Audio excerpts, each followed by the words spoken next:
یہ بات درست ہے، اس کو ہمیں کھلے دل سے قبول کرنا چاہیے کہ ہم مسلمان ہونے کے باوجود ان قدروں کو اختیار نہ کر سکے جو ہمارے آقا نے ہمیں دی۔ اکبر الہآبادی نے کہا تھا، مس پہ ہے اپنی نظر اور سیم ان کے ہاتھ میں۔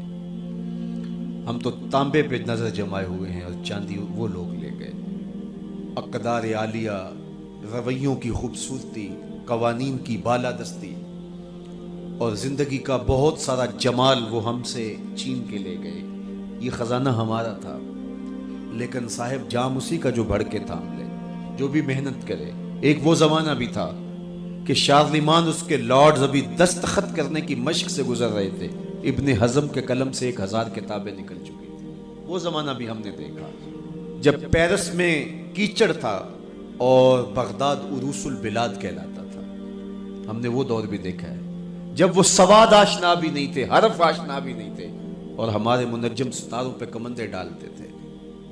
جب ہم محنت کرتے، خدائے زندہ زندوں کا خدا ہے، یہ اس کا اصول ہے، یہ اس کا ضابطہ ہے، لیکن جب ہم جو ہیں وہ پیچھے آ گئے تو انہوں نے آگے بڑھ کر جام تھام لیا۔ یہ بات میں ضرور کہوں گا، خیر کی قدریں جہاں بھی ہیں، کسی کفر کے معاشرے میں بھی ہیں، لیکن وہ پھوٹتی میرے حضور کے قدموں سے ہی ہے۔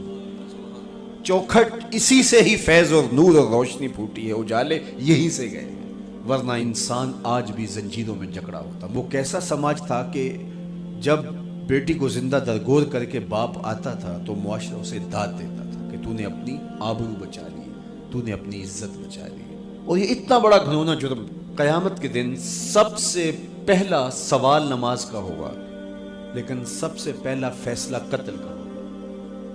دوسرے لفظوں میں یوں کہہ لیجیے، حقوق اللہ میں سب سے پہلے نماز کا سوال ہوگا، اور حقوق العباد میں سب سے پہلا فیصلہ جو ہے وہ قتل کا ہوگا۔ اور قتل میں بھی وہ بچیاں جو زندہ درگور کی گئی، ان کا مقدمہ پہلے لایا جائے گا۔ قرآن بتاتا ہے، وَإِذَا الْمَوْءُودَةُ سُئِلَتْ بِأَيِّ ذَنبٍ قُتِلَتْ، قبروں میں گڑی ہوئی بچیاں اٹھائی جائیں گی، اللہ کی عدالت ہوگی، ان کے ظالم باپ کٹہرے میں کھڑے ہوں گے۔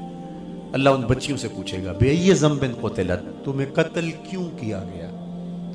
اب ان بچیوں کو تو پتہ ہی نہیں ہمیں کیوں قتل کیا گیا۔ ابھی آنکھ کھلنے نہیں پائی تھی کہ بند کر لی گئی، زبان بولنے نہیں پائی تھی کہ نوچ لی گئی، زندگی کا پھول ابھی کھلا ہی نہیں تھا کہ مرجھا گیا۔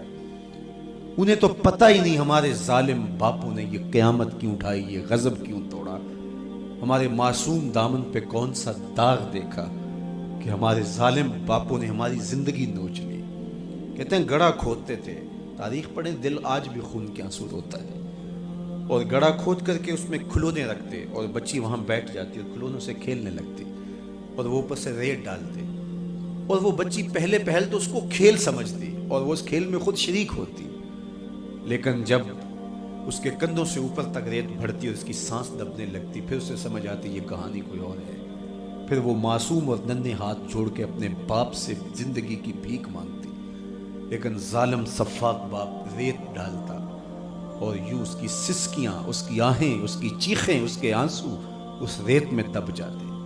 اور اس معصوم ننھی چڑیا کے لیے نہ کوئی موم بتیاں جلانے والے تھے، نہ کوئی اس کے لیے احتجاج کرنے والے تھے، اور نہ کوئی اس کی FIR کٹتی تھی۔ باپ کو بھی داد ملتی، ماں کو بھی داد ملتی، معاشرہ سفاک اس پہ ماتم کرنے کی بجائے اس پہ خوشیوں کا اظہار کرتا۔ پہلی آواز پورے عرب میں جو اٹھی اور بلند ہوئی وہ میرے حضور کی تھی، بیٹیوں کو قتل کرنے والوں سن لو، میری فاطمہ میرے جگر کا ٹکڑا ہے۔ یہ پہلی آواز تھی۔ یہ صرف کلمہ محبت ہی نہیں ہے، اس ظالمانہ سماج کے خلاف جو ہے وہ علم جہاد میرے حضور نے بلند کیا، میری بیٹی میرے جگر کا ٹکڑا ہے۔ اور کہا جو دو بیٹیاں، دو بہنیں اللہ کی رضا کے لیے پروان چڑھائے اور ان کا نکاح کر دے، قیامت کے دن وہ یوں میرے نیڑے ہوگا جس طرح یہ دو انگلیاں کہی۔ یہ جب میرے حضور نے فرمایا، مجمع سے ایک شخص کھڑا ہو گیا، حضور کیا جس کی دو بیٹیاں نہیں ہیں اس کو یہ اعزاز نہیں ملے گا؟